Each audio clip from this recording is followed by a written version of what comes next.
Ngayong taon, ako ay 70 taong gulang na. Nag-asawa ako sa edad na 18 pagkatapos ay nanganak at pinalaki ang aking mga anak. Ang buhay ko ay umikot sa isang liblib at mahirap na baryo sa isang probinsya sa Kabisayaan.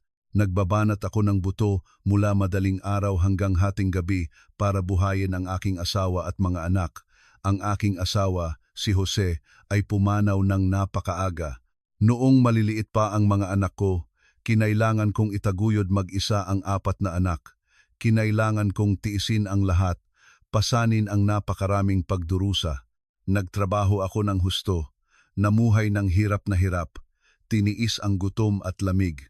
Umaasa lang ako na magkaroon ng sapat na pagkain at damit ang aking mga anak at makapag-aral para hindi maging kasing hirap ng kanilang ina ang kanilang buhay sa hinaharap.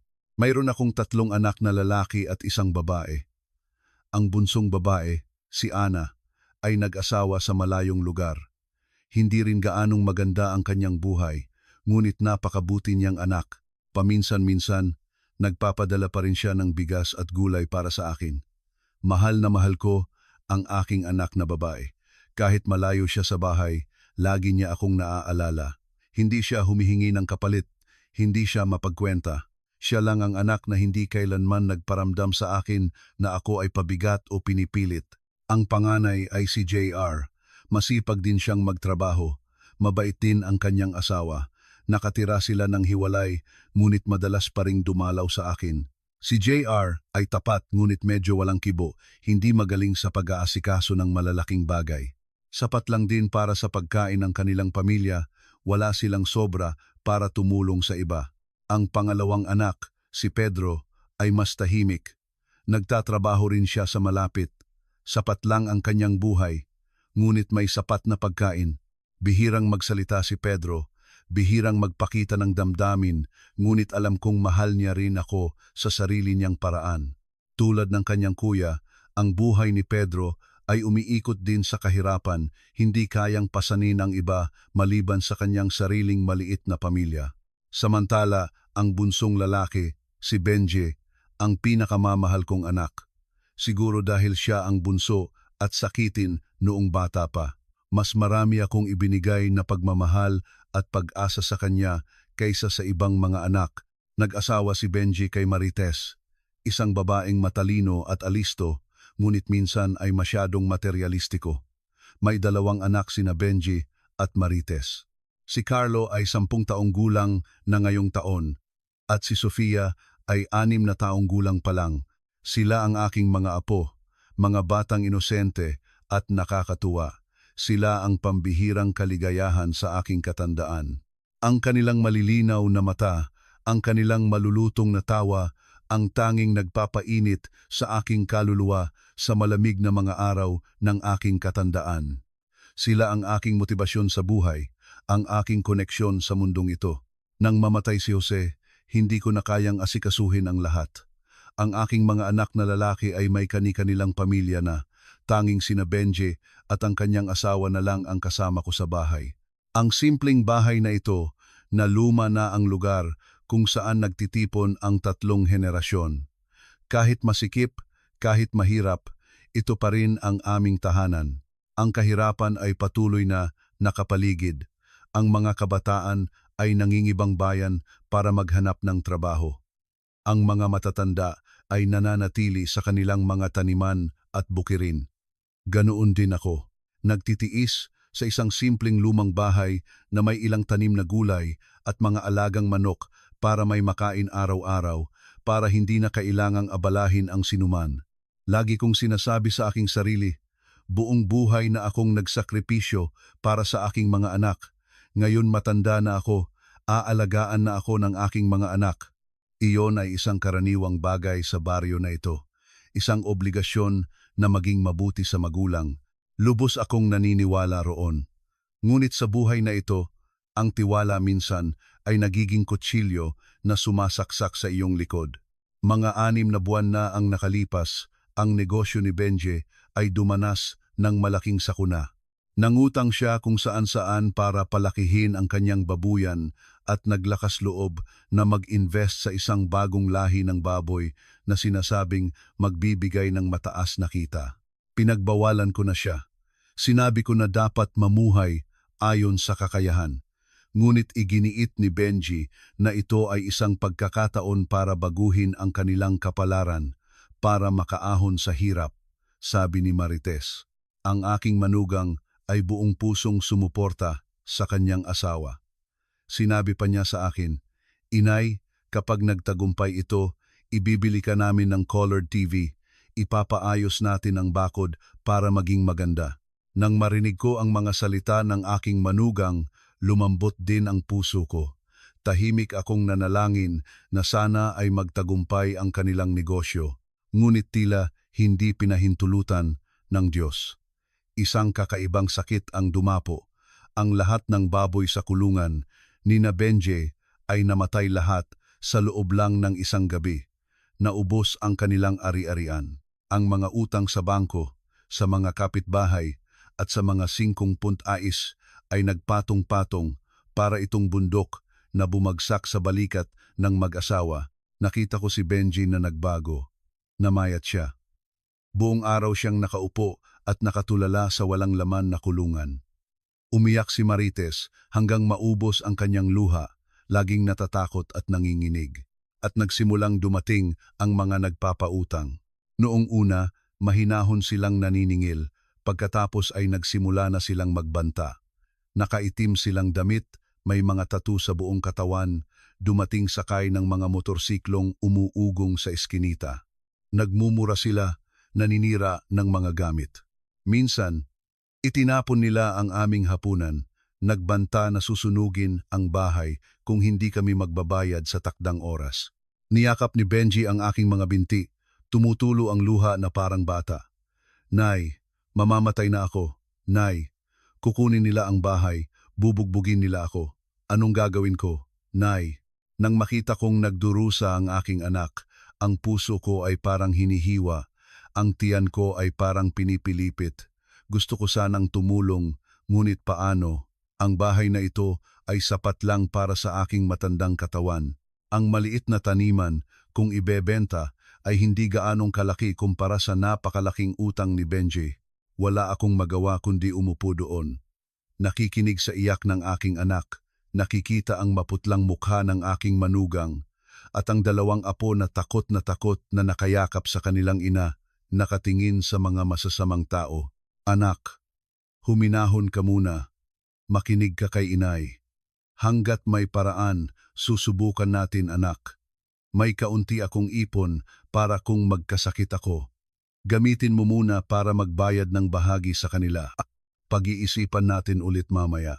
Nanginginig ang aking boses. Ang aking ipon ay PHP 50,000 lang. Pera na unti-unti kong inipon mula sa pagbebenta ng gulay at manok at mula sa kaunting ayuda para sa mga senior citizen. Tinanggap ni Benji ang pera habang humihikbi. "Nay, anong magagawa nito? Ang utang ko ngayon ay PHP 3,000,000 na, Nay." 3 milyong piso? Sinuntok niya ang pader sa sobrang desperasyon. Si Marites ang nagsalita, paos dahil sa kaiiyak. "Nay, paano kung ibenta na lang natin ang taniman nyo? Kahit kaunti, makakadagdag." Natahimik ako. Ang taniman na iyon ang lugar kung saan ako nagtatanim ng iba't ibang gulay, ang aking pinagkukunan ng kabuhayan. Ngunit higit sa lahat, puno iyon ng alaala kasama si Jose. Doon ko pa rin inaalagaan ang mga halaman habang kinakausap siya tuwing ako'y nangungulila. Kung ibebenta, paano na ako mabubuhay? Ngunit nang makita ko ang nagmamakaawang tingin ng aking manugang at ang desperadong mukha ng aking anak, lumambot ang puso ko. Sige na, bagay lang ang taniman, mas mahalaga ang mga anak. Sige na, kung makakatulong iyan para mailigtas kayo ngayon. Bumuntong hininga ako. Handa nang pumayag, ngunit mabilis na tumanggi si Benji. "Hindi pwede, Nay." Nagtanong na ako. "Kung ibebenta ang taniman nyo ngayon, kaunti lang ang makukuha. Hindi sapat.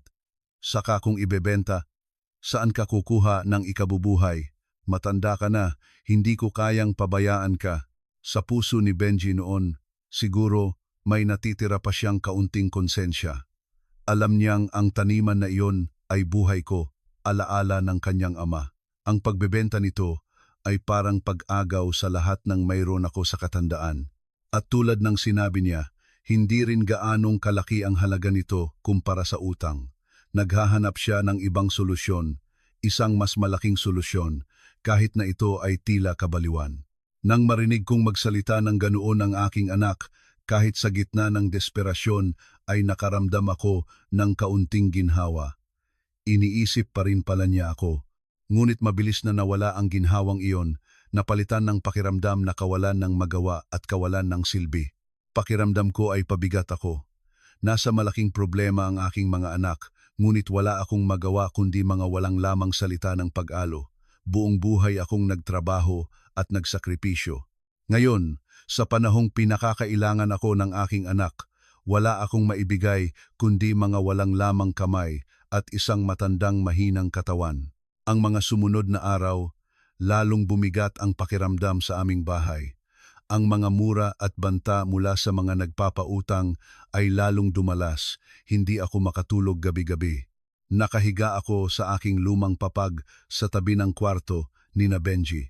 Naririnig ko ang hindi mapakaling paggalaw ng aking anak, ang mahinang hikbi ng aking manugang. Tahimik akong nananalangin sa Diyos, nagdarasal tuwing gabi na sana ay iligtas ang pamilya ng aking anak sa sakunang ito. Ang mga sumunod na araw ay parang isang masamang panaginip. Laging sarado ang pinto ng aming bahay, ngunit ang mga mura at paninira mula sa mga nagpapautang ay naririnig ko pa rin. Alam kong patuloy silang nanggigipit. Nakikita ko si Benji na lalong pumapayat. Ang kanyang mga mata ay lumalim at umitim, laging nakayuko at hindi magawang tumingin sa akin.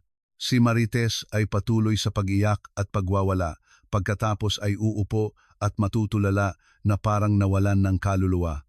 Ang dalawang apo, sina Carlo at Sofia, ay takot na nakayakap sa kanilang ina, hindi na nagtatakbuhan at naglalaro tulad ng dati. Ang bahay ay laging puno ng takot at desperasyon. Nagpasya na akong ibenta ang taniman. Kahit alam kong hindi sapat, mas mabuti na iyon kaysa wala. Ngunit mariing tumanggi pa rin si Benji.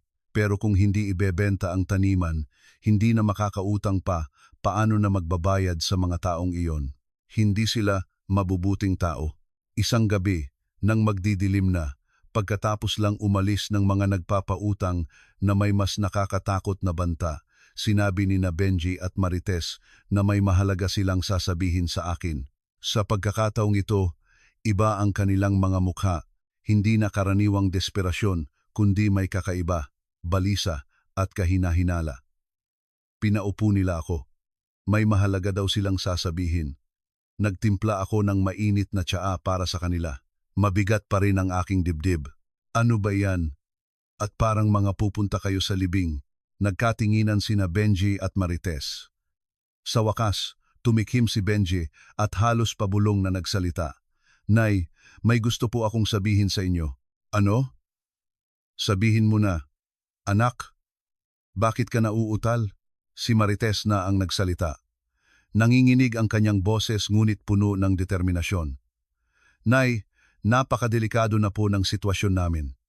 Nagbigay na po ng huling araw ang mga nagpapautang sa susunod na linggo. Kung walang pera, hindi nila kami patatahimikin. Binalaan nila kami na kukunin si Carlo at Sofia.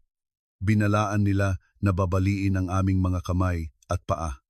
Ang bahay na ito, kung hindi makakabayad, kukunin din nila. Nang marinig iyon, parang piniga ang puso ko.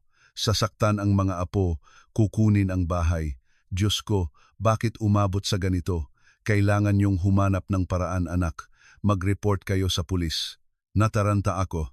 Iwinagayway ni Benji ang kanyang kamay.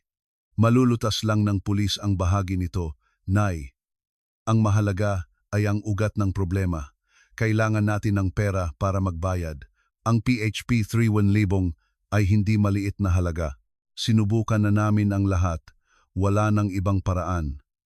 Kahit humiram kay Kuya JR o Kuya Pedro ay imposible. Kailangan pa ni Kuya JR ng panggamot para sa anak niya. Si Kuya Pedro naman ay kalilipat lang sa bagong babuyan. Si Ana ay masyadong malayo, bigas at gulay lang ang kayang ipadala. Lahat tayo ay mahirap. Nay, tumingin sa akin si Benji, puno ng sakit ang kanyang mga mata. Pinag-isipan ko na ang lahat. Nay, inisip kong magtrabaho sa pabrika, pero hindi sapat.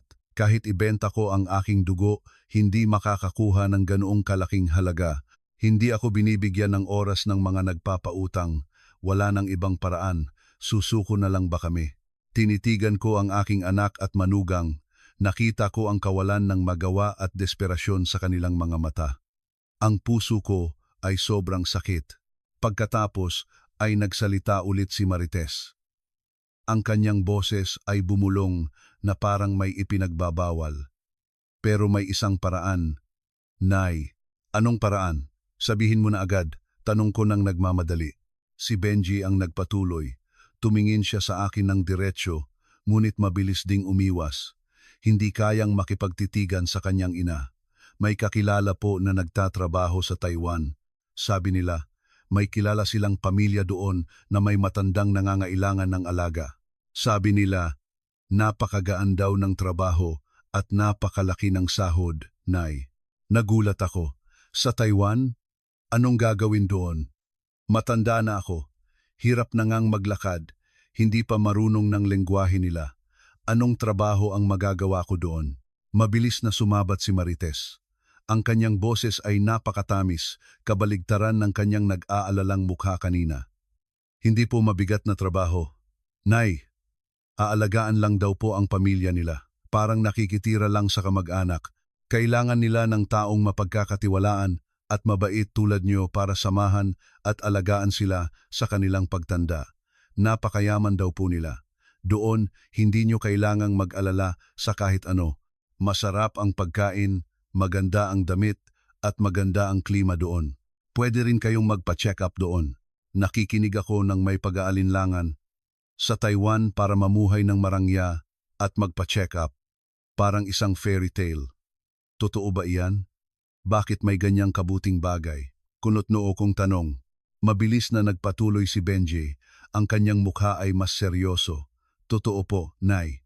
Sabi ng kakilala ko, bihira lang daw ang pagkakataong ito. Kailangan na nila agad. Kaya handa silang magbayad ng malaking halaga. Down payment po, Nay. Sapat na iyon para mabayaran lahat ng utang namin. Doon ko lang naunawaan. Dahil pala sa down payment, iyon ang magliligtas sa kanilang pamilya. Kaya kailangan kong magtrabaho. Ganoon ba? Tanong ko ulit. Sa aking puso, may sumibol na hindi magandang pakiramdam. Ngumiti si Marites. Hindi po mabigat na trabaho, Nay. Sasamahan at aalagaan lang. Ang mahalaga, napakalaki ng bayad nila at maililigtas nito ang buong pamilya natin. Saglit lang kayo doon. Kapag nakaahon na kami ulit, susunduin ka namin agad. Pangako po. Nay, mga 2 taon lang po. 2 taon? Malayo sa bahay, malayo sa bayan, malayo sa mga anak at apo. Ang isipang iyon ay nagpatigil sa akin. Ako ay 70 taong gulang na. Hindi ko alam kung kailan ako kukunin ng Diyos. 2 taon sa ibang bansa na walang kamag-anak, hindi alam kung ano ang mangyayari. Paano ko iiwan ang bahay na ito? Ang taniman na naging bahagi na ng aking buhay, ang puntod ni Jose, ang aking mga anak at apo na mahal ko. Hindi pwede, anak. Matanda na ako, mahina na. Hindi ko kayang umalis at ayoko sa ibang lugar. Gusto ko lang dito sa bahay, malapit sa inyo. Kahit lugaw at gulay lang araw-araw, sapat na. Wala akong hinihiling na iba. Tumingin ako kina Carlo at Sofia na tahimik na nakaupo sa isang sulok. Ang isiping mahihiwalay sa kanila ay sumasakit sa aking puso. Nay, umalis na po kayo, biglang sabi ni Marites. Kung hindi po kayo aalis, mawawala ang lahat sa amin. Wala na kaming ikabubuhay. Hindi niyo ba kami mahal? Hindi niyo ba mahal ang inyong mga apo? Aalis kayo, para iligtas ang sarili nating pamilya, Nay. Si Benji ay lumuhod din sa aking paanan, niyakap ang aking mga tuhod, nabasag ang kanyang boses. Nay, kayo na lang po ang makakapagligtas sa pamilya ko. Alam kong magdurusa kayo, pero kung hindi kayo aalis, mamamatay ako, Nay. Ayaw nyo namang makita akong mamatay, di ba, Nay? Ayaw nyong makita ang inyong mga apo na palaboy-laboy na walang tirahan, di ba, Nay? Patuloy na umiyak si Benji. Umiiyak din si Marites. Ang kanilang mga iyak ay parang mga karayom na tumutusok sa aking puso. Nakikita ko ang sarili kong anak, ang anak na isinilang ko ng may hirap na pinalaki ko sa pamamagitan ng pagsasakripisyo ng aking kabataan, ngayon ay nakaluhod at nagmamakaawa na umalis ako, pumunta sa isang lugar na hindi ko kilala para iligtas siya. Ang puso ko ay parang hinihiwa, mahal na mahal ko ang aking mga anak at apo. Natatakot akong isipin na ang buong pamilya ay mamumuhay sa lansangan, pero matanda na ako. Paano kung doon? Nag-aalangan pa rin ako. Ang aking isip ay sumisigaw na may mali sa alok na ito. Nay, huwag kayong mag-alala. May susundo sa inyo sa airport, ihahatid kayo hanggang sa inyong destinasyon, aasikasuhin lahat ng dokumento at papeles para sa inyo. May mag-aalaga sa inyo mula simula hanggang wakas. Kailangan nyo lang pumayag na umalis. Ang pag-alis nyo ay nangangahulugang kaligtasan ng buong pamilya natin, mabilis na sabi ni Marites habang pinupunasan ang kanyang luha. Inangat ni Benji ang kanyang ulo, ang kanyang mga mata ay pula, nakatingin sa akin ng may pagmamakaawa. Umalis na po kayo, Nay. 2 taon lang. Pangako, magtatrabaho ako ng husto para mabayaran lahat ng utang at susunduin ko po kayo. Bibigyan ko kayo ng masayang katandaan. Babawi ako sa inyo. Ang pangako ng aking anak, ang desperadong tingin ng aking manugang, ang iyak ng 2 apo mula sa sulok lahat ay parang mga lubid na humihigpit sa aking puso. Ibinigay ko na ang buong buhay ko para sa aking mga anak at apo. Ngayon, sa panahong pinakakailangan nila ako, kahit na kailangan kong isakripisyo ang aking katandaan, kaya ko bang tumanggi? Hahayaan ko ba silang mahulog sa bangin? Hahayaan ko ba ang aking mga apo na mawalan ng tirahan? Ang isip ko ay sumisigaw, huwag kang umalis, may mali. Niloloko ka nila, ngunit ang puso ng isang ina ay napakahina. Umalis ka, iligtas mo ang iyong anak. Kailangan ka niya, buong buhay ka nang nagsakripisyo. Isa pang sakripisyo ay hindi na masama. Ang labanan sa aking kalooban ay napakatindi. Tinitigan ko ang payat na mukha ng aking anak. Naalala ko noong siya ay isang maliit na batang laging nakangiti at yumayakap sa akin. Naalala ko tuwing nagkakasakit siya, buong gabi ko siyang inaalagaan. Naalala ko tuwing nadadapa siya, ako ang tumutulong sa kanya na tumayo. Ang pagmamahal na iyon ay parang apoy na sumunog sa lahat ng takot at pag-aalinlangan sa akin. Narinig ko ulit ang boses ni Benji, ginugulo ang aking damdamin. Nay, pumayag na po kayo. Kayo na lang po ang makakapagligtas sa akin. Ipinikit ko ang aking mga mata. Isang mainit na luha ang dumaloy sa aking kulubot na pisngi. Ang pagtango ko ay parang may bigat na tonelada. Sa buong buhay ko, hindi pa ako gumawa ng desisyon na ganito kahirap at kasakit. Ang aking boses ay nawala, mahina at kaawa-awa. Sige, aalis si inay, pero kailangan niyong tuparin ang inyong pangako. Kailangan niyo akong sunduin. Pagkasabi ko niyon, parang naubusan ako ng lakas. Sina Benji at Marites ay mukhang masaya, ngunit sa kanilang mga mukha, nakita ko pa rin ang isang bagay na mahirap ipaliwanag. Ito ba ay ginhawa, kagalakan, o hiya, at pagkakasala? Noon, wala na akong lakas para alamin. Ang alam ko lang, noong tumango ako para pumunta sa Taiwan, humakbang na ako sa isang madilim na bangin nang hindi namamalayan na ako pala ay ibinenta ng sarili kong anak sa likod ng matatamis na salita ng pag-ibig at mga huwad na pangako. Mula ng araw na pumayag ako, medyo gumaan ang pakiramdam sa bahay, Dumarating pa rin ang mga nagpapautang, ngunit marahil dahil nakatanggap na sila ng paunang bayad mula sa kontrata ng aking pag-alis, hindi na sila gaanong mabangis. Si Benji at Marites ay hindi na rin gaanong tensyonado, ngunit lagi kong nakikita sa kanila ang pagmamadali. Pinipilit nila akong maghanda ng mga gamit, mag-asikaso ng mga dokumento ng mabilis. Ang mga araw ng paghahanda ay parang nawalan ako ng kaluluwa. Binuksan ko ang aking lumang baul na kahoy. Mayroon lamang ilang piraso ng luma at kupas na damit, ilang mga lumang larawan, at ilang maliliit na gamit bilang alaala. Isang malabong litrato ng aming kasal, ilang litrato kasama ang mga anak at apo, isang suklay na gawa sa kahoy na bigay ni Jose noong aming kasal. Maingat kong inayos ang mga ito sa isang lumang bag. Patuloy ang pagdaloy ng aking luha. Ganoon lang pala karami ang gamit na naglalaman ng buong buhay ko. Naglakad-lakad ako sa loob ng bahay, hinahawakan ang bawat pamilyar na bagay. Ang kalan na ulingan, na itim na dahil sa usok. Ang papag na kahoy kung saan ko pinapatulog ang mga anak ko. Ang sulok ng bakuran kung saan ko dati pinipili ang mga gulay. Lahat ay napakahalaga. Aalis ako at hindi ko alam kung kailan ko ulit makikita. Patuloy akong pinipilit ni na Benji at Marites na asikasuhin ang mga dokumento. Dinala nila ako sa bayan, sa mga lugar na hindi ko pa napuntahan. Ang lahat ng proseso ay mabilis at kahina-hinala. Hindi ko naiintindihan ang pinag-uusapan ng mga tao. Ang alam ko lang ay pumipirma ako sa mga papel na puno ng mga banyagang sulat. Sabi nila, mga dokumento daw iyon para sa trabaho. Tinanong ko kung ano iyon. At ang sagot lang nila ay pumirma na lang daw ako. Sundin niyo lang po ang utos nila. Huwag kayong mag-alala.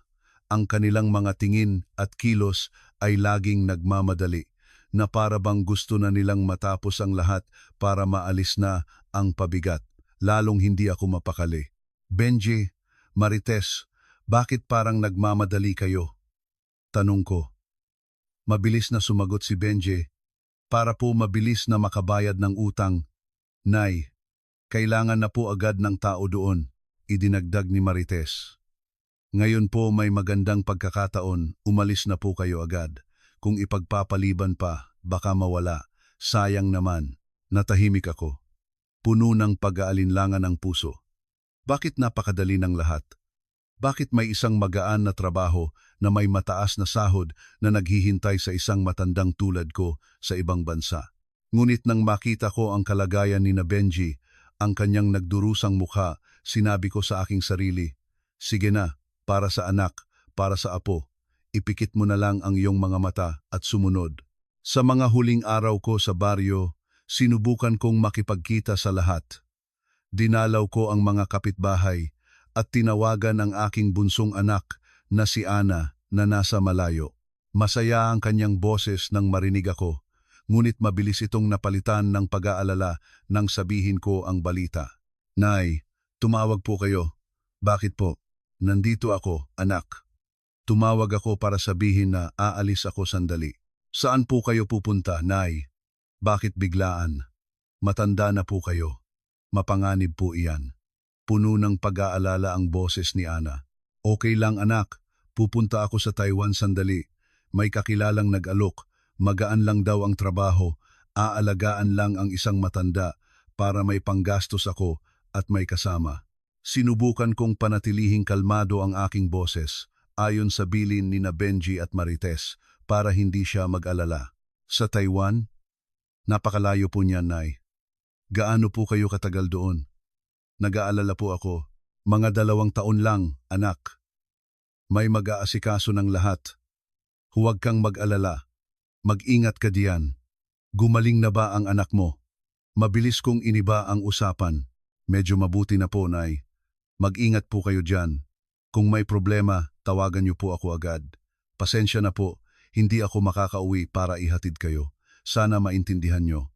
Umiyak na naman siya. Oo, alam ko. Asikasuhin mo na lang ang pamilya mo. Sige na, ibababa ko na. Pagkababa ng telepono, sobrang bigat ng dibdib ko. Mahal ako ng aking anak na babae, ngunit masyado siyang malayo at abala. Naniwala siya sa aking kasinungalingan dahil wala siya sa tabi ko para makita ang katotohanan. Pagkatapos, kinausap ko rin ang aking 2 anak na lalaki, si JR at si Pedro. Ginamit ko rin ang parehong kwento. Napasyal po kayo, Nay? Tanong ni JR. Medyo nagulat. Oo. Sasabihin ko lang na aalis ako sandali. Saan po kayo pupunta? Tanong din ni Pedro. Sa Taiwan. May kakilalang nag-alok ng magaan na trabaho. Aalagaan ang isang matanda. Sa Taiwan? Bakit biglaan, Nay? May taniman naman kayo dito, sapat na para mabuhay, sabi ni JR. Kumunot ang noo. Gusto ko lang magkaroon ng kaunting dagdag para kung magkasakit ako.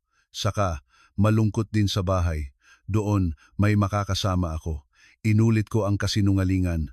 Tumingin sa akin si JR, hindi pa rin lubos na nauunawaan, ngunit tumango na lang. Alam din niyang hindi sapat ang kanilang kita. Si Pedro ay mas tahimik. Nakatingin lang siya sa akin. Hindi ko mabasa ang kanyang iniisip, ngunit hindi na rin siya nagtanong pa. Marahil, sa isip nila, ang isang 70 taong gulang na lola na magtatrabaho sa malayo ay hindi gaanong mapanganib. Bawat isa ay may kanya-kanyang pasanin. Iniisip nilang kaya kong alagaan ang aking sarili o nandyan naman si Benji. Hindi nila kailangang makialam.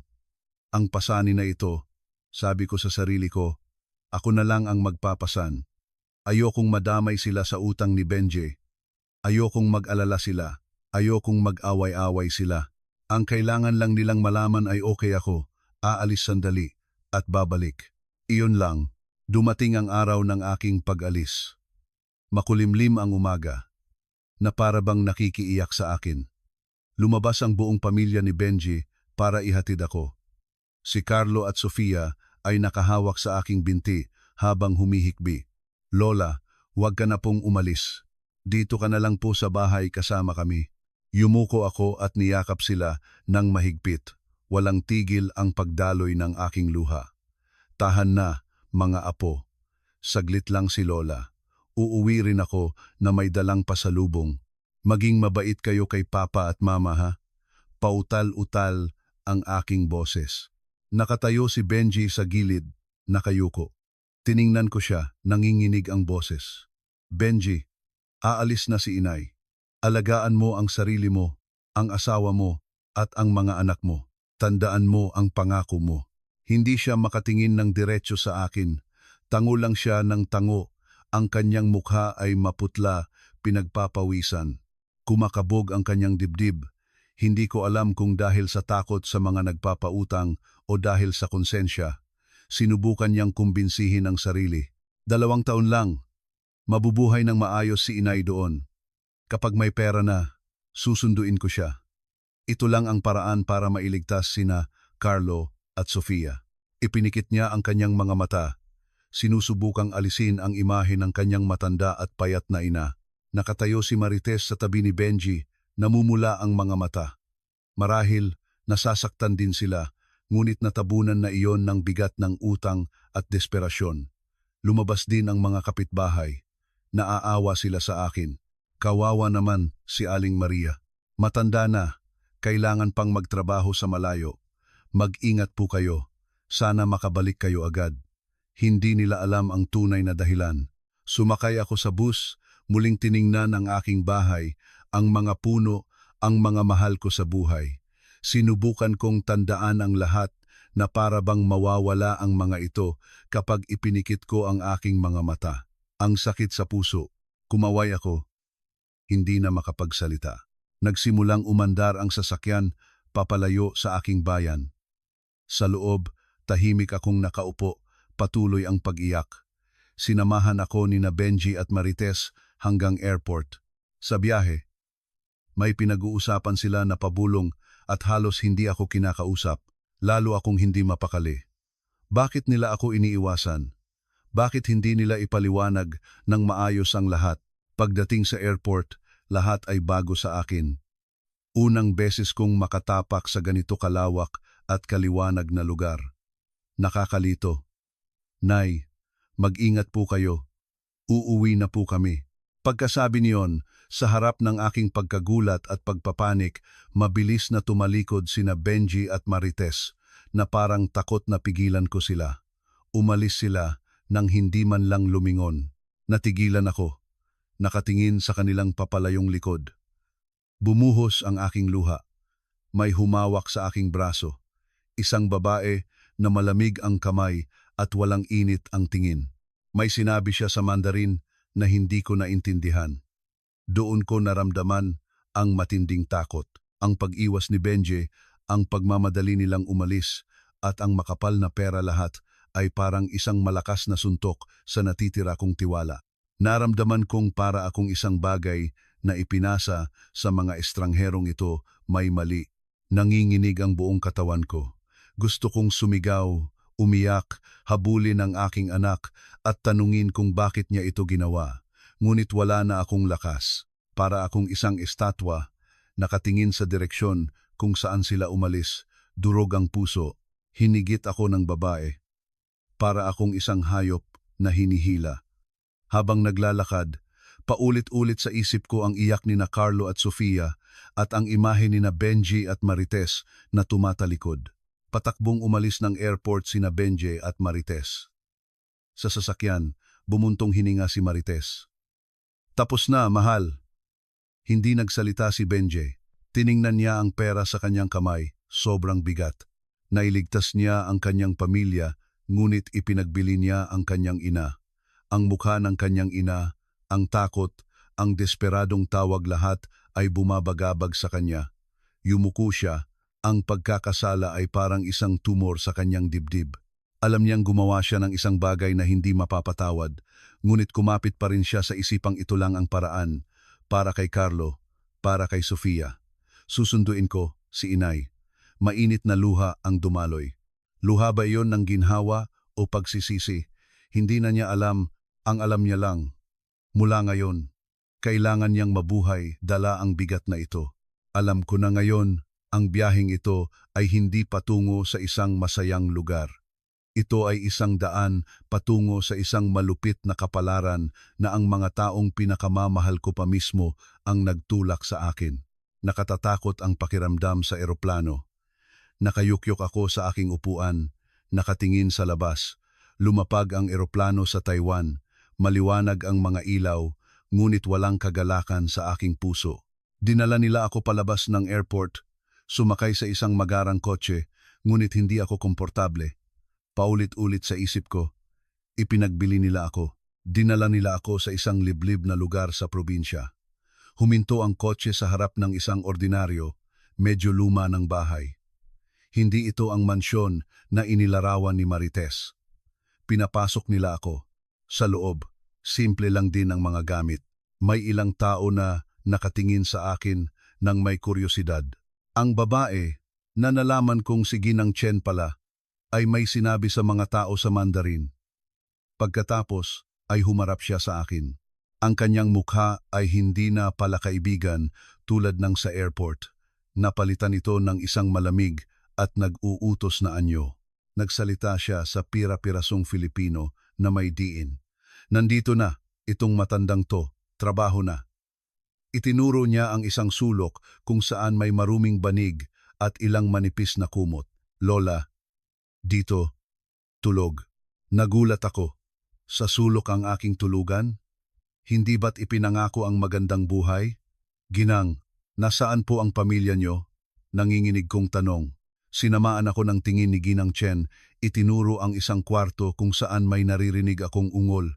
Matanda, may sakit, Lola Alaga. Naunawaan ko. Narito ako para mag-alaga ng isang may sakit. Ngunit bakit sa sulok lang ako matutulog? Bago pa ako makapagtanong, binigyan na niya ako ng trabaho. Itinuro niya ang isang bunton ng maruruming damit. Laba. Pagkatapos, ang maruming sahig. Punasan, walang katapusan ang trabaho. Kinailangan kong maglaba nang nakayuko sa isang palanggana ng malamig na tubig. Ang sabon ay sumugat sa aking mga kamay. Pagkatapos, magwalis at maglampaso ng malawak na bahay. Sobrang sakit ng aking likod. Buong buhay na akong sanay sa mabigat na trabaho, ngunit dito, tila mas mabigat, mas marumi at walang tigil. Sa gabi, pagkatapos ng walang humpay na trabaho, binigyan nila ako ng isang mangkok ng malamig na kanin na may kaunting tirang panis. Sila ay kumakain sa mesa, nagtatawanan. Ako naman ay nakaupo sa malamig na sahig ng kusina, kumakain na parang isang gutom na hayop. Naramdaman ko ang matinding kahihiyan. Hindi ako isang bisita, ako ay isang murang alipin. Pagkatapos kumain, dinala nila ako sa kwarto ng matandang aalagaan ko. Isang napakatandang lola, nakahiga, hindi makagalaw, ulyanin at laging umuungol. Mabaho at masangsang ang amoy sa kwarto. Ang trabaho ko ay magpalit ng lampin, magpunas, magpakain at tiisin ang kanyang walang dahilang galit. Isang gabi, habang nagpapalit ako ng lampin, narinig ko si Ginang Chen na may kausap sa telepono. Nagsasalita siya sa Mandarin, ngunit bigla siyang nagsabi ng ilang pangungusap sa malinaw na Filipino na puno ng galit. Nakatanggap na kayo ng pera sa akin, ipinagbili niyo na sa akin ang matandang iyan. Binili ko siya para maging alipin. Kailangan niyang magtrabaho na parang kalabaw para maging sulit ang ibinayad ko. Ang mga salitang iyon binili, alipin ay direktang tumusok sa aking puso.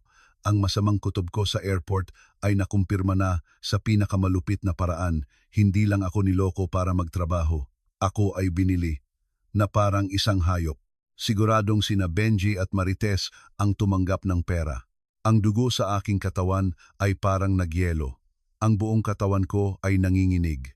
Ang lahat ng hinala ko ay naging isang malupit na katotohanan. Ang sakit sa katawan ay nawala, napalitan ng matinding sakit sa isipan. Parang libu-libong kutsilyo ang humihiwa sa aking puso. Napatulala ako sa malamig na sahig. Ako ay isang alipin, isang matandang alipin na ipinagbili ng sarili kong anak. Naalala ko ang matatamis na salita at mga pangako ni na Benji at Marites. Lahat ay isang malupit na palabas para linlangin at ibenta ako. Bakit? Pabulong kong sabi. Bakit niyo ito ginawa sa akin? Inanyo ako. Ang sakit, kahihiyan, at galit ay bumuhos na parang malaking alon. Niyakap ko ang aking sarili, nakahiga sa mabahong kwarto. Hindi magawang umiyak ng malakas dahil baka marinig ako. Tahimik akong umiyak para sa aking kapalaran. Ang bahay na iyon ay naging impyerno para sa akin. Ang aking buhay ay naging isang walang katapusang pag-ikot ng pagpapahirap. Bago pa sumikat ang araw, kailangan ko nang bumangon. Maghahanda ng almusal para sa buong pamilya, maglilinis ng malawak na bahay. Pagkatapos, aalagaan ko ang paralisadong matanda. Lagi niya akong sinasaktan, kinukurot, kinakagat, sinusuntok. Umalis ka, demonyo. Papatayin mo ba ako? Sigaw niya sa Mandarin. Hindi ko maintindihan ang kanyang sinasabi, ngunit naiintindihan ko ang galit sa kanyang mga mata. Si Ginoo at Ginang Chen ay lagi ring naninigaw at nananakit. Minsan, pinapalo nila ako ng walis sa aking mga binti. Ang pagkain ko ay limitado, tira-tira lang. Ang pagiging mag-isa at hindi makapagsalita ng kanilang wika ay isang pader na tuluyang naghiwalay sa akin sa mundo. Gabi-gabi, sa madilim at malamig na kwarto, umiiyak na lang ako. May mga gabi na sa sobrang sakit ng katawan at puso, ninanais ko na lang mamatay. Ngunit pagkatapos ay lilitaw ang mga mukha ni na Carlo at Sofia. Lola, miss ka na po namin. Ang kanilang boses ang pumipigil sa akin. Hindi ako pwedeng mamatay. Inaw, Poses, Colten, kailangan kong mabuhay para makita ulit sila. Dahil sa sobrang trabaho at kulang sa pagkain, nagkasakit ako ng malubha. Nilagnat ako, nahihilo at hindi makabangon. Ang tanging inaalala ni Ginang Chen ay kung sino ang magtatrabaho. Mamatay ka? Sino trabaho para sa akin? Binili kita hindi para mamatay. Dinala nila ako sa isang maliit na klinika, binigyan ng murang gamot at pinilit pa ring magtrabaho kahit hirap na akong tumayo. Noon ko naramdaman na wala akong pinagkaiba sa isang kalabaw na pinipiga hanggang sa huling lakas. Ngunit sa gitna ng kadiliman, isang maliit na liwanag ang lumitaw. Isang hapon, Habang nagsasampay ako ng damit sa likod bahay, may narinig akong mahinang boses mula sa kabilang bakod. Ate, Pilipino po kayo? Natigilan ako. Filipino, tumingin ako sa kabilang bakod. Isang babae, marahil ilang taon na mas bata sa akin, ang nagsasampay din. Payat din siya at may lungkot sa mukha. Napaiyak na lang ako, hindi makapagsalita. Kawawa naman po kayo, ate. Bago lang po kayo dito? Tanong niya. May luha rin sa kanyang mga mata. Tumango lang ako. Okay lang po ba kayo? Bakit po parang sobrang payat nyo? Gusto kong ikwento ang lahat, ngunit natatakot ako na baka may makarinig. Mahirap po, pabulong kong sabi. Tumingkayad siya para mas makita ako. Nakita niya ang mga pasa sa aking mga braso. Diyos ko, bakit po nila kayo ginaganyan? Ako po si Elena, katulong din dito. Hindi rin sila gaanong mabait, pero hindi kasing lala ng sa inyo. Ako si Maria, gusto ko nang umuwi, sabi ko, basag ang boses. Tiningnan niya ako ng may awa. Ate, huminahon po muna kayo. Gusto niyo po bang tawagan ang pamilya niyo? Humanap tayo ng paraan para makalabas dito. Nang marinig ko iyon, bumilis ang tibok ng puso ko. Makalabas dito? Paano? Wala akong pera, hindi ako marunong ng wika nila. Mahirap pong mag-isa. Pero kung dalawa tayo, baka may magawa tayo. Ayoko na rin dito habang buhay. Sasama po ba kayo sa akin? Magtulungan po tayo. Ang alok ni Elena ay nagbigay sa akin ng pag-asa. May kasama na ako. Sige, Ate Maria, hahanap tayo ng paraan. Huwag po kayong padalos-dalos. Magtrabaho lang po kayo tulad ng dati para hindi sila maghinala. Hahanap ako ng paraan. Mula noon, nagkaroon ng pag-asa ang aking impyernong buhay.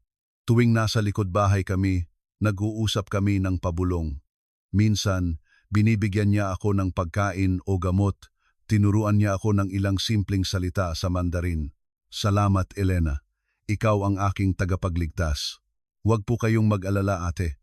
Magtulungan lang tayo. Makakauwi din tayo. Ikinwento ko sa kanya ang tungkol sa aking bunsong anak na si Ana, Elena. Kung may mangyari sa akin o kung may pagkakataon ka, pakitawagan mo ang anak kong si Ana. Siya lang ang pinagkakatiwalaan ko ngayon. Ibinigay ko rin ang numero ni Benji dahil baka mas madali siyang matawagan. Pakisabi sa kanya na tawagan si Ana para sa akin. Sinikap ni Elena na isaulo ang mga numero. Mula noon, ang numerong iyon ay naging isang marupok na plano at dumating ang araw na iyon.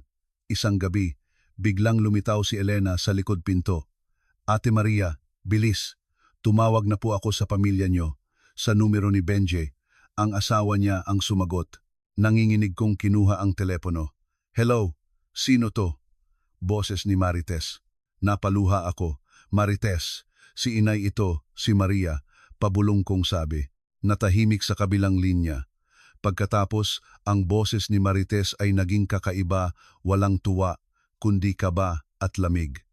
Ay, Nay, tumawag po pala kayo. Bakit po? Hindi ako makapaniwala. Hindi man lang niya tinanong kung kumusta ako.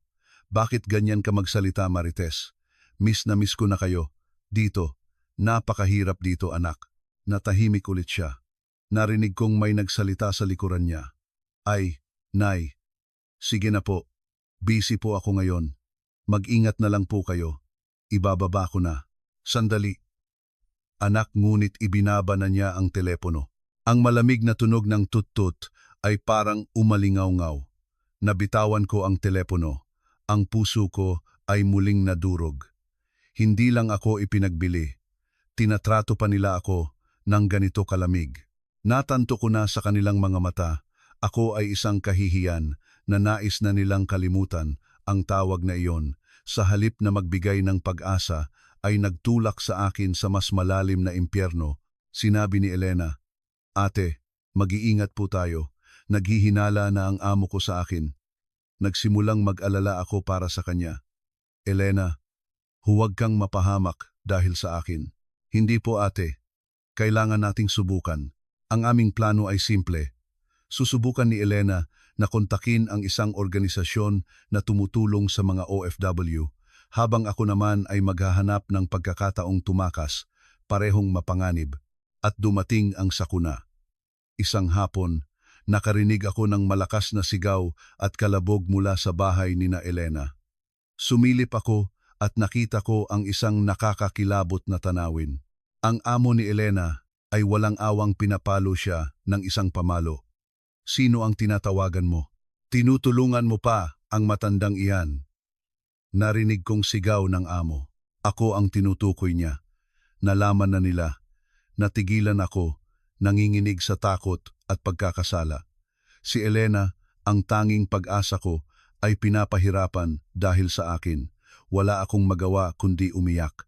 Pagkatapos noon, pumasok sa kusina sina Ginoo at Ginang Chen, galit na galit ang mga mukha. Nagbabalak kang tumakas kasama ng babaeng iyon?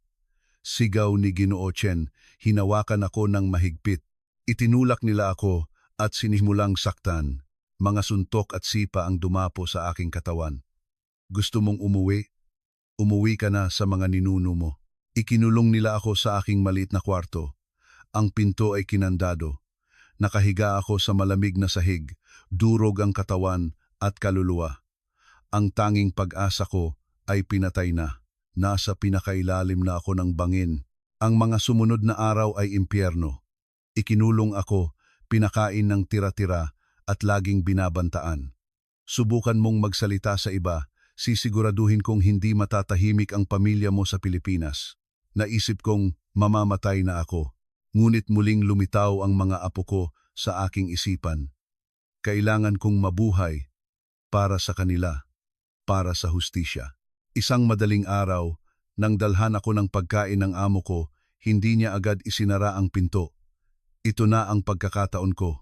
Gamit ang natitirang lakas, gumapang ako palabas ng bahay. Madilim at tahimik pa sa labas. Naglakad ako, kahit nanginginig at hirap na hirap, patungo sa kalsada. Pulis, pulis, bulong ko. May isang kotse na papalapit. Sa desperasyon, humarang ako sa gitna. Kinagat ko ang aking daliri at gamit ang dugo. Iginuhit ko sa aking palad ang isang bahay at isang umiiyak na lola. Ipinakita ko ito sa mga tao sa kotse. Pilipinas, bahay, iyak, tulong. Nagulat sila. May tumawag sa telepono. Bago ako mawalan ng malay, narinig ko ang sirena ng pulis. Nang magising ako, nasa isang ospital na ako. Malinis, puti, at may mabait na nurse. Maya-maya, pumasok ang mga pulis at ilang tao na nagsasalita ng Filipino. Lola, ligtas na po kayo. Galing po kami sa Philippine Embassy. Nandito kami para tulungan kayo. Napahagulgol ako. Ikinwento ko ang lahat, mula sa Pilipinas hanggang sa impyerno sa Taiwan. Ikinwento ko ang tungkol kay Elena. Sinabi nila na iimbestigahan nila ang lahat at hahanapin si Elena. Mabilis na kumilos ang mga pulis. Sinalakay nila ang bahay. Inaresto sina Ginoo at Ginang Chen. Ang aking kwento ay naging malaking balita sa Taiwan at sa Pilipinas. Sa Pilipinas, sina Benji at Marites ay kinasuhan ng human trafficking. Ang perang tinanggap nila ay kinumpiska. Pagkalipas ng ilang araw, nag-video call kami. Umiiyak sila sa screen, humihingi ng tawad. Nay, patawarin niyo po kami. Nagipit lang po kami. Patawad? Sa tingin niyo ganun lang kadali iyon? Ang sugat na ito, habang buhay ko itong dadalhin. Nalaman ko rin na natagpuan na si Elena. Ligtas na siya at nasa ospital din. Siya ay magiging saksi laban sa kanyang amo. Malaki ang pasasalamat ko sa kanya. Ang aking kinabukasan ay malabo pa. Uuwi ako, pero saan ako titira? Kanino? Kaya ko bang patawarin si Benji at Marites? Nang makabalik ako sa Pilipinas, ang puso ko ay mabigat. Sinalubong ako ng mga kapitbahay na may awa at kuryosidad. Ang aking pamilya ay watak-watak. Sina JR at Pedro ay galit na galit kay Benji. Si Ana ay hindi makauwi dahil sa trabaho. Hindi ko na muling tinirhan ang bahay ni na Benji. Pansamantala akong tumira sa isang maliit na bahay ng isang malayong kamag-anak. Dumalaw sina Benji at Marites. Payat, tahimik at nakayuko. Hindi na sila humingi ng tawad ng malakas. Ang kanilang katahimikan ang pinakamabigat na parusa. Dumalaw din sina JR at Pedro, inalok akong tumira sa kanila. Inay, hindi pa po ako handa. Kailangan ko ng panahon. Ang buhay pagkatapos ng trahedya ay nagsimula na. Ang sakit sa katawan ay nandito pa. Ang mga bangungot ay bumabalik. May pader na sa pagitan namin ni Benji. Minsan, dinadala ni Marites ang mga apo. Sila na lang ang natitirang kaligayahan ko. Ang aking kwento ay naging isang babala sa buong baryo tungkol sa pagmamahal sa magulang at sa panganib ng desperasyon. Sina Benji at Marites ay nabubuhay sa kahihiyan at pagsisisi. Ako naman